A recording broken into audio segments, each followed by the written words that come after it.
আসসালামু আলাইকুম, কি অবস্থা বন্ধুরা? Welcome to Hablu programmer. তো গত পার্টে আমরা প্যারাগ্রাফ এবং লাইন ব্রেক ট্যাগ নিয়ে আলোচনা করেছিলাম। তো আজকের এই পার্টে আমরা স্টাইল নিয়ে আলোচনা করব। তোমরা যারা এখনও আমাদেরকে সাবস্ক্রাইব করোনি তারা এখনই সাবস্ক্রাইব করে বেল বাটনটা অন করে দাও, যাতে আমাদের ভিডিও আসার সাথে সাথে তোমরা ঝাঁপিয়ে পড়তে পারো এবং তোমার ফ্রেন্ডদের সাথে আমাদের ভিডিওগুলো শেয়ার করে দাও। তো চলো শুরু করা যাক।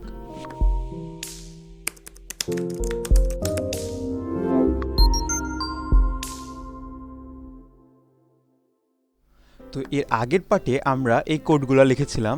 তো আজকে আমরা স্টাইল করা শিখব। তো ধরো তুমি তোমার পছন্দের মানুষের সামনে স্টাইল নিতে চাও, তো তোমাকে কি করতে হবে বলো তো? স্টাইল শিখতে হবে, তোমার ভালো জামা কাপড় পরতে হবে, একটু সাজুগুজু করতে হবে, তারপর স্টাইল করে তার সামনে দিয়ে ঘুরতে হবে, রাইট? সো এমন টাইপের আমরা যদি আমাদের কোনো বায়ারকে অথবা মানুষদেরকে আকৃষ্ট করতে চাই, তাহলে আমাদেরকে ওয়েবসাইটে স্টাইল করতে হবে। এই জন্য আমরা স্টাইল ব্যবহার করে থাকি। তো চলো আমরা শুরু করি স্টাইল করা। এই জন্য আমরা আগে সবগুলোকে ধরো কেটে দেই, মুছে দেই, সব ডিলিট করে দিলাম এবং এখানে আমরা একটা পি ট্যাগ নিলাম। পি ট্যাগের ভিতরে লিখলাম I love Hablu. Okay, so এটা যদি আমরা এখন শো করি, আমরা ওপেন ইন ডিফল্ট ব্রাউজার যদি করি, তো দেখো ঠিক এমনটা দেখাচ্ছে। তো আমাদের হাবলু ভাইয়াকে একদম কালো লাগতেছে, কোনো স্টাইল কিচ্ছু নাই এর ভিতরে, একদম খ্যাত টাইপের একজন। তো একে যদি আমরা স্টাইল করে মেকআপ করে এক ভালো সুন্দর দেখতে লাগাই, তাহলে কিন্তু সে পাত্তা পাবে, রাইট? সো আমরা ধরো আমাদের হাবলু ভাইয়াকে একটু রং করতে চাচ্ছি, তার মনে রং নাই, তাই একটু রং করতে চাচ্ছি। এই জন্য আমরা আবার আমাদের কোড এডিটরে গিয়ে আমরা এখন একটু রঙের স্টাইল করব, রাইট? সো আমরা একটা অ্যাট্রিবিউট ইউজ করব, স্টাইল অ্যাট্রিবিউট। সো তোমাকে কি বলেছিলাম আগের পার্টে? অ্যাট্রিবিউট হচ্ছে একটা ট্যাগের সাথেই ব্যবহার করতে হয়।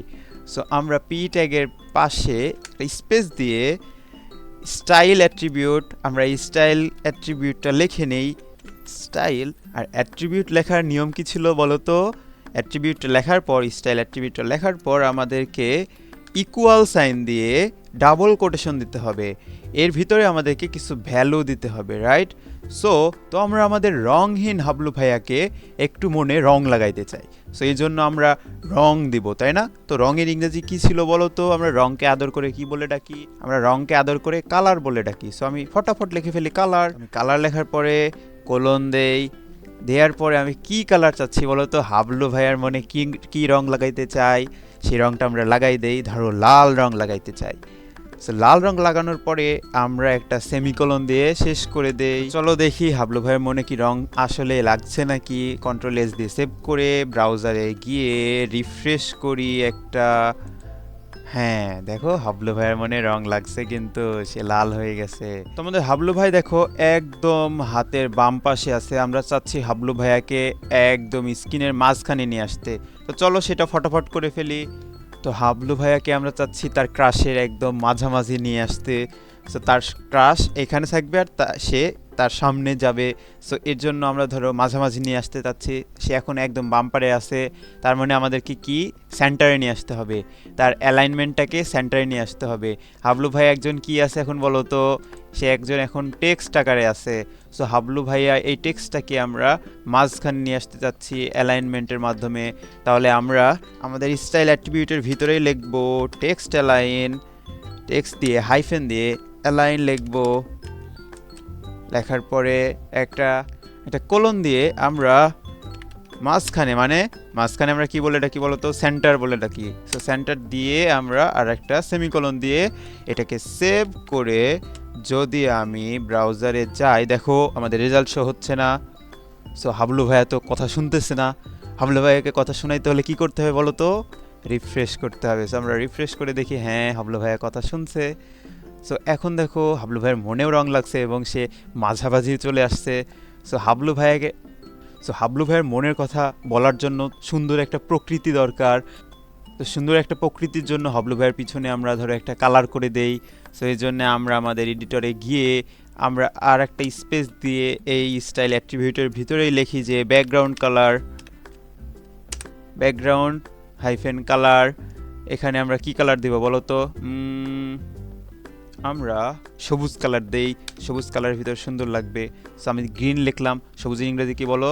গ্রিন। সো আমি গ্রিন লিখে দিলাম এবং সেমিকোলন দিয়ে শেষ করলাম, এটা কন্ট্রোল এস দিয়ে সেভ করলাম।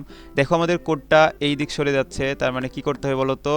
ভিউ থেকে এই যে এটা করে দিতে হবে, ভিউ থেকে এই যে টগল ওয়ার্ল্ড ওয়ার্প এটা আমরা করে দিলাম। সো এবার চলো আমরা ব্রাউজারে গিয়ে দেখি। দেখো আমার হাবলু ভাইয়ার প্রকৃতি এখনও সুন্দর হয় নাই। সো আমরা প্রকৃতিটা যদি সুন্দর করতে চাই কি করতে হবে? আমাদেরকে রিফ্রেশ করতে হবে। রিফ্রেশ করি, দেখো প্রকৃতিটা সুন্দর হয়ে গেছে, কোনো হইচই নাই। তো আমাদের হাবলু ভাইয়া দেখো একদম চিকন মনে হচ্ছে, হ্যাংলে একটা পাতলা ছেলে মনে হচ্ছে।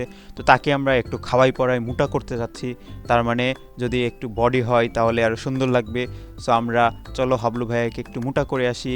এই জন্য আমরা আমাদের স্টাইল অ্যাট্রিবিউটের ভেতরেই আমি যদি বলি যে ফন্ট হাইফেন সাইজ দিয়ে আমি ধরো দিয়ে দিলাম হলো 100 পিক্সেল।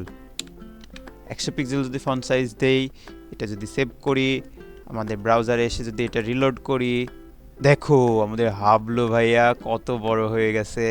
সো হাবলু ভাইয়ের মনে অনেক সাহস নিয়ে সে ফুলে উঠছে, এখন সে তার মনের কথা বলতে পারবে। তো এইভাবে তুমি তোমার খ্যাত হাবলু ভাইয়াকে একজন স্টাইলিশ হাবলু ভাইয়াতে পরিণত করতে পারবা।